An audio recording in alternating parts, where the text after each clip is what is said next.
Bob Price, along with the impresario Scott Murray. We're back at Botticelli's, and this is a pretty much a main ingredient for lots of things that you guys do here at Botticelli's. Yeah, it goes in quite a few of our dishes. This right here is just a straight mozzarella curd. No enzymes or anything. It's just a straight milk curd from the cow. What are we going to do with this marvelous mozzarella? We're going to make our homemade fresh mozzarella, or mozzarella fresca in Italian. It goes in our ensalada caprese, our caprese bruschetta.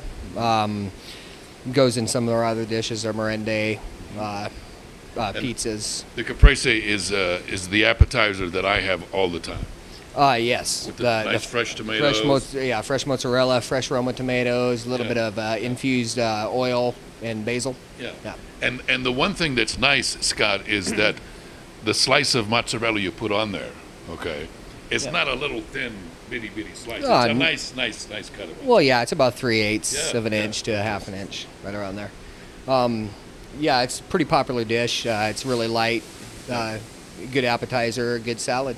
So how are we going to do this today? Now, we're preparing this for...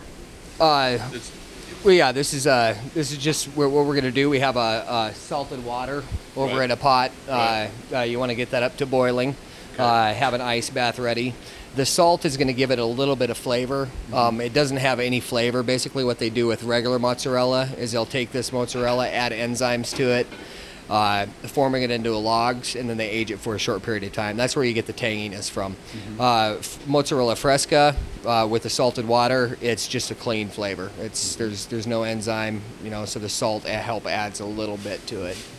Is there such a thing, Scott, as the best place to get mozzarella, or how to prepare mozzarella?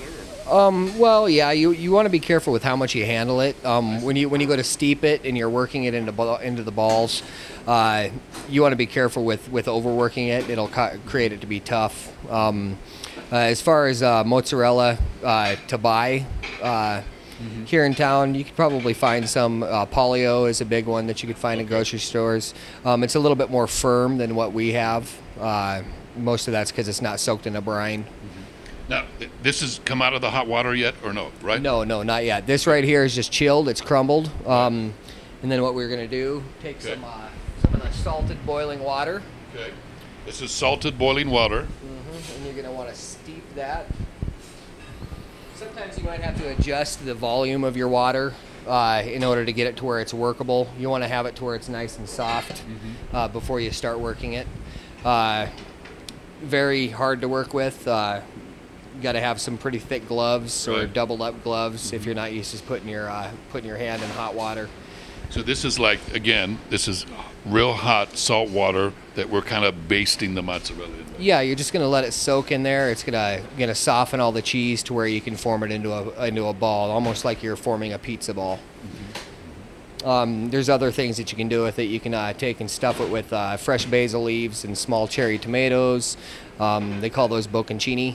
You can stuff it with Kalamata olives, sun-dried tomatoes, pretty much just about anything.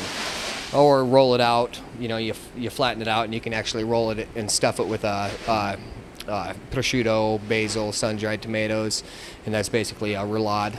So it's a pretty interesting and pretty main staple for a lot of Italian dishes. Yeah. They'll put it in fresh raviolis. Your margherita pizza, which is a classic Italian pizza. The ensalada caprese, caponata salad sometimes comes with it. That's kind of like a ratatouille, a cold salad. So how long do we let this soak now? Oh, I can see it's getting soft. Can you see how soft that is? It's just about to the point, to where it's going to be workable. I'm going to take and pull some of that water off. Take a little water off right now. That's hot burning. Yeah, it's pretty hot. It looks like we could throw that on a pizza right now. Yeah, you could. So you're going to take this and you're just going to roll it together to where it'll get a nice sheen on the outside. Now, the sheen comes from what? Some of the little enzymes working itself? Cause it's well, no, you're just stretching it. I see. Stretching it, and it's causing it to kind of get nice and soft and shiny on the outside. And you're just going to cinch it off into a ball and set it in your ice bath. Wow. And then just repeat the process. Now, I don't believe you can get any fresh mozzarella curd here in town. I think probably the best bet would be maybe Bradis Meat Market, but usually you got to get it in a larger pack size. I order it at 10 pounds per case. 10-pound bags. Yeah. And where's yours come from? I get it from a food company out of Denver. I go through. Yeah, there's 2 of them that I can go through that carry it, and you just repeat the process. And then how long do you let it sit in the ice water? In the ice water, you want to let it sit until it's firm. Okay. Reforming it occasionally, that'll keep it nice and round. Once when it's completely cooled down, right, what you'll do is reserve some of this liquid. As you can see, it's kind of got a milkiness to it. Yeah. And you'll actually take that liquid once when these balls are set up and formed and hardened.